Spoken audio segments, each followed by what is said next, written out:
이제 청문회가 핫하네요. 제가 그걸 보면서 아무래도 이제 저랑 비스무리한 일이니까 참 가끔 봅니다. 바빠서 사실은 뉴스 볼 시간도 별로 없고, 뉴스 봐야 뭐 좋은 것도 없잖아요. 다 자기들의 권력 다툼이지. 서민들한테 관심 없다니까요. 서민의 삶, 누구를 더 잘 살게 하겠다, 그런 사람도 별로 관심 없어요. 정치인들은 권력 획득이 목적이에요. 그리고 그 권력이라는 것은 힘이잖아요. 힘.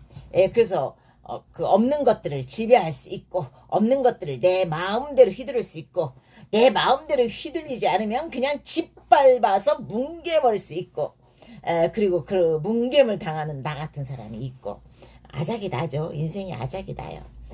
저도 겪었다니까요. 김건희는 이제 정난정급이라고 그랬잖아. 똑같아요. 옛날에 조선시대 때 유님이라는 굉장한 권력의 실세가 있었어요. 지금은 이제 조나무 기장님이 이제 돈의 파워가 있잖아요. 인맥의 파워가 있고, 뭐 그분이 룸사롱을 했으니 얼마나 인맥도 넓었겠습니까? 돈도 많은데.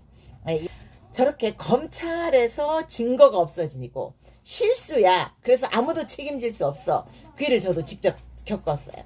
시흥시 월곶동 풍림 그 아파트 1차 상가 신협 건물 있잖아요. 신협 건물, 신협도 있고 홈플러스 익스프레스도 있는 그 건물에 2층에 이제 제 점포가 쫙 있었잖아요. 6개. 그걸 다 경매로 날렸다니까. 그 과정에서 관리소장과 우리 집에 이제 세입자였던 그 호프집 여자, 정말 대단한 여자였어요. 내가 아무리 생각해도 진짜 대단해. 그런 트릭과 전략이 있다면 나 같으면 그런 데 사용하지 않고 진짜 돈을 벌 수 있는 그런 1 더하기 1은 2라는 그런 고지식한 방법을 사용할 텐데, 참 살기 어려우니까 그랬겠죠. 물론 이제 지금은 이제 생각을 해봐요. 얼마나 먹고 살기 힘들고 팍팍하고 그렇게 살지 않으면 못 살았던 인생이기에 그렇게 살았을까라는 생각을 하는데, 그땐 정말 용서할 수 없고 용납할 수가 없더라고. 어쨌거나 이제 그 여자가 관리소장의 도움을 받아서 저를 이제 명예훼손으로 고소를 했어요. 그 여자는 호프집에 212호에 세를 들어 있었고, 211호에 세를 살던 그 네일아트 그 여자가 있었어. 그러니까 이제 네일아트 여자가 같이 나가면서 이제 다른 바로 그 옆에 있는 그 칸으로 이사를 가면서 이제 다른, 그러니까 내 소유가 아닌 다른 점포로, 거기에는 이제 관리소가 깊게 또 관여가 돼 있었겠지요. 가면서 이제 내가 보증금을 내줄 거 아니에요. 보증금을 내주러 이제 저녁에 들렸죠. 그때 이제 돈이 없으니까 그 단역 배우를 하던 때예요. 단역 배우 아마 그 아침 방송 촬영을 했을 거예요. 그 시간이 촉박했어요. 빨리 돈을 주고 가서 이제 그 촬영을 하러 이제 서울까지 이동을 해야 되니까 돈을 주러 갔는데 이제 저녁 7시. 근데 녹음기 버튼을 누르더라고요. 내가 빙신입니까? 녹음기 버튼 딱 누르는데 그거 못 느낍니까? 느끼지. 남편은 한쪽 구석에서 핸드폰 게임을 쫙 하고 있더라고. 그리고 이제 지는 이제 나한테 와서 계산기 대신 핸드폰에서 그 계산기를 키더라고. 그리고 계산을 하고 돈을 내줬어요. 그 과정에서 이제 아유 뭐 여기는 어쩌고 내일 나는 촬영을 하러 가, 이런 이야기를 하면서 해호호 하고 이제 돈을 주고 갔어요. 근데 그 장면을 CCTV로 촬영을 해서 소장이 거기에다가 개입을 한 거예요. 그러니까 자기들끼리 한 녹음을 보니까 이 술집 그 호프집 여자 그 아들이 이제 사실은 그 슈퍼마켓 있죠. 슈퍼마켓에 그 할아버지한테 칼을, 소문에 의하면 그래요. 거기 다니던 무당집 있었는데 무당이 말해주더라고. 목에다 칼을 들이댔대. 친구들이랑 같이. 이제 지네 엄마가 돈을 안 주니까 슈퍼에 가서 목에다 칼을 들이대고 돈을 달라고 했나봐. 특수 강도죠. 근데 이제 나이가 어리니까. 나이가 이제 그 외국 생활을 많이 하다 보니까 아무래도 이제 낮춰서 출생신고가 됐었나봐요. 그러니까 이제 촉법소년이죠. 14살 이하. 근데 이제 그전에도 자동차에 특수절도가 있었어요. 이제 봉고차가 길거리에 딱 서 있었는데 그 봉고차를 친구들하고 깨고 돈을 훔쳤어요. 그래서 이제 학교를 중단하고 그 구속이 잠깐 됐다가 탄원서를 무당이 받아가지고 이제 그거 나왔단 말이에요. 출소를 했단 말이에요. 근데 이번에 이제 특수강도니까 이제 구속이 됐겠죠. 그러니까 이제 호프집 여자가 호프집을 운영할 수가 없잖아요. 그러니까 문을 닫았어.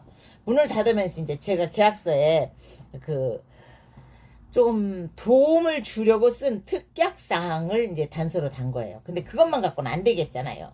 뭔가 나한테 뜯어내야 될 거 아니야. 이제 이건 내 수출이에요. 관리소장이 그 여자하고 통화를 하면서 증인으로 허브와 네일아트를 불러라고 했더라고.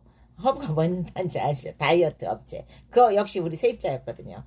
허브와 네일아트를 불러서 증인을 해달라고 해라. 그리고 같이 그 오빠 동생 하던 그 무자격 이발사랑 같이 해서 하라. 이렇게 이제 자기들끼리 막 제욕, 별의별 욕, 별별 쌍욕이 다 들어가 있더라고. 그 녹음에. 그게 있더라고. 참 한심하다 싶었는데 그 녹음된 CCTV를 가지고 미추홀 경찰서에 이제 명예훼손으로 고소를 한 거예요. 그리고 그 네일아트 그 여자가 자기가 증인을 서겠다고 하고 이제 고소를 한 거예요. 근데 이제 경찰이 그러는 거예요. 그 네일아트가 그 호프집 여자 아들 특수강도 된 이야기를 하니까 막 자기가 소리를 지르고 나하고 험상궂은 이제 그 사이가 됐다라는 거예요. 그러다가 아니 난 그런 적이 없는데요. 그럼 CCTV가 거기 있었으니까 보시죠. 그리고 CCTV를 보시면 아시겠지만 그 네일아트 사장이 녹음 버튼을 눌렀어요. 그리고 핸드폰도 남편도 있고 여자도 있는데 뭐 핸드폰이라도 그런 분위기였다면 저장을 했겠죠? 그랬더니 경찰 왈 핸드폰은 공교롭게도 그날 다 배터리가 없고 그날 막 입주를 해서 그 녹음 버튼을 누를 오디오에 전기가 안 들어왔다 라고 하는 거예요. 그럼 CCTV를 확인해 보면 알겠네요. 그 진술과 일치하는지. 진술과 일치하지 않잖아요. 그러니까 경찰관이 그건 썼더라고.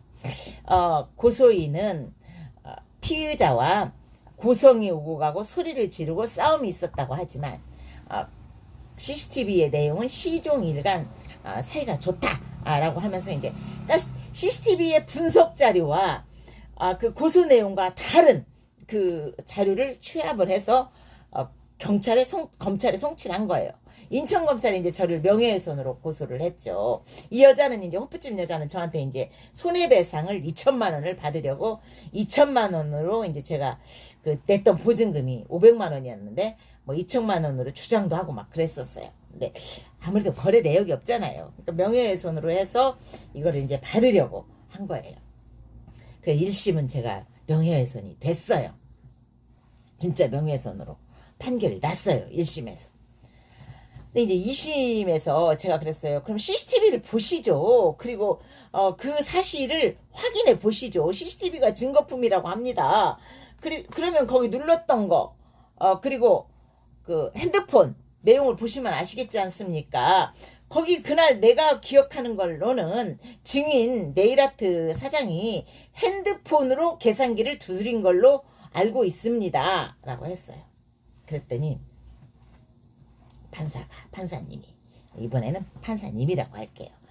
그 네일아트를 또 다시 불렀어.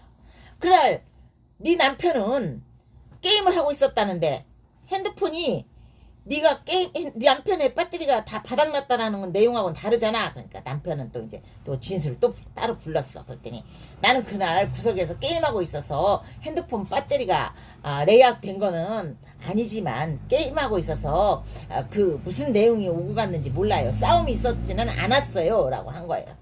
남편도 그렇게 말을 한 거예요. 그럼 너는 왜 핸드폰으로 계산기를 어떻게 두드렸냐? 배터리가 없었다면서. 그러니까 배터리는 없었는데 핸드폰 계산기는 작동이 됐다라는 거예요. 와, 이런 내용으로 내가 2심에서 그러니까 명예훼손 유지 받을 수 있겠습니까? 당연히 무죄를 받았죠. 무죄를 받았으면 무고가 돼야 될 거 아니에요. 위증이 되고. 근데 미추홀경찰서에서 또 어떤 또라이 같은 경찰이 위증 아니야. 재판부의 판단과 우리 경찰의 판단이 달라질 수 있어. 재판부도 사법권의 독립이지만 경찰도 판단은 독립적으로 할 수 있는 거야 라고 하고 무고도 안 된다. 위증도 안 된다로 끝난 사건이 있었습니다. 결국 그 건물은 다 제가 날려버린 거 아시죠? 참 그런 일도 겪었다니까요. 실제로 있는 일이에요. 검찰에서. 그래서 그 CCTV가 이제 없어졌어. 내가 CCTV를 보자고 했는데 판사님이 CCTV 좀 가지고 제출해보세요. 검사한테 그랬더니 CCTV가 없네요. 하는 거예요. 와, 그래서 제가 검찰에서 어디로 없어졌나 그랬더니 아니 우리 검찰은 있는 줄 알았어. 그런데 없네. 경찰은 갔더니 아니 우리는 다 갖다 제출을 했죠. 그러면은 복사본이 있지 않겠습니까? 그랬더니 복사본? 컴퓨터를 바꿔서 없네요. 누가 없어졌는지 몰라서 없앴는지 몰라서 이 CCTV 없앤 것에 대해서 처벌을 할 수 없대요. 그 과정에서 누가 없앴는지 모르니까 이 수사관이 바로 그걸 노린 것 같아. 참 웃기는 일이죠.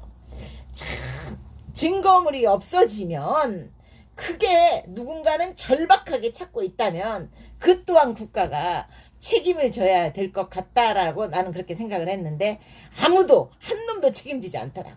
내가 그래서 경찰관, 검찰관, 검찰 수사관 다 고소를 했지만 다 무혐의했어. 각자 잃어버리지 않았다고 한다. 누가 잃어버렸는지 입증 책임은 너한테 있다라고 하더라. 참 그게 내가 대한민국을 떠나고 싶지 않겠습니까? 난 떠나고 싶다니까요.